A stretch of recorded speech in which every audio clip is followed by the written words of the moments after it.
George, advice for young people like Yeah. yourself? Well, first I would tell them find what you want to become, what you want to do, and long term use certain things maybe sometimes you don't love, but where you want to propel yourself in the future. Not what your parent, your friend wants you to become, what you want to become.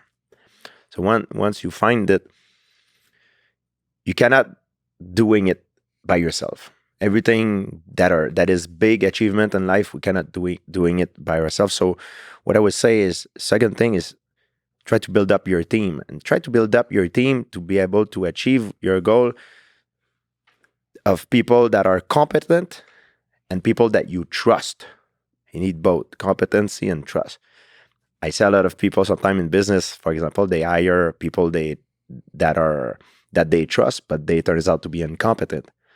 So now you have to fire a friend, or otherwise your business is going down. It's the same problem if you do the opposite. You hire someone that is competent, but you cannot trust. He's gonna screw you.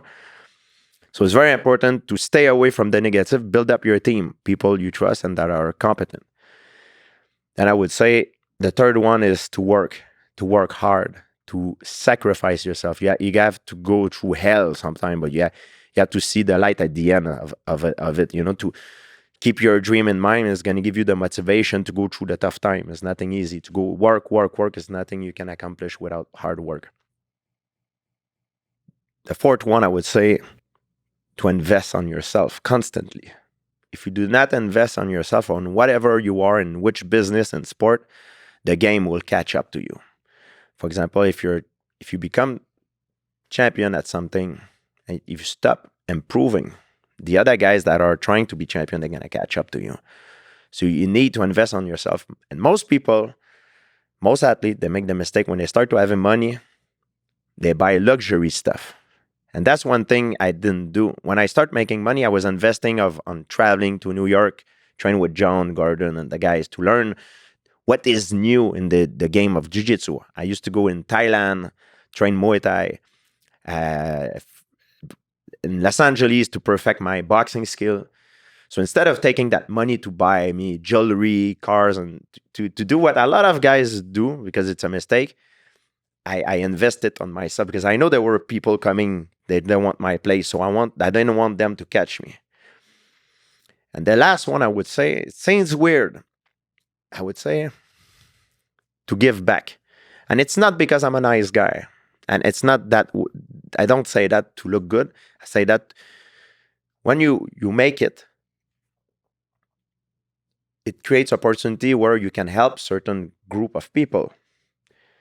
But when I say give back, not give back to everybody, to anybody. Give back only to the cause that you want.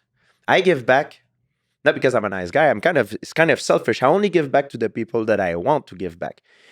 Because I give back to them and I know that if I'm more successful, I'm going to be able to give back to people I love, to the cause that count for me. So it brings me more motivation because I don't compete for myself anymore. I compete to help people I love in a way. So when you reach the top in your game, you need to find new motivation. If you're satisfied, is the end of it. Your success will go down. So you need to find new motivation. What can motivate you? What do you want? Oh, I want to help this, so I need to be successful. I want to, you need to find reason what do you want to do with your success.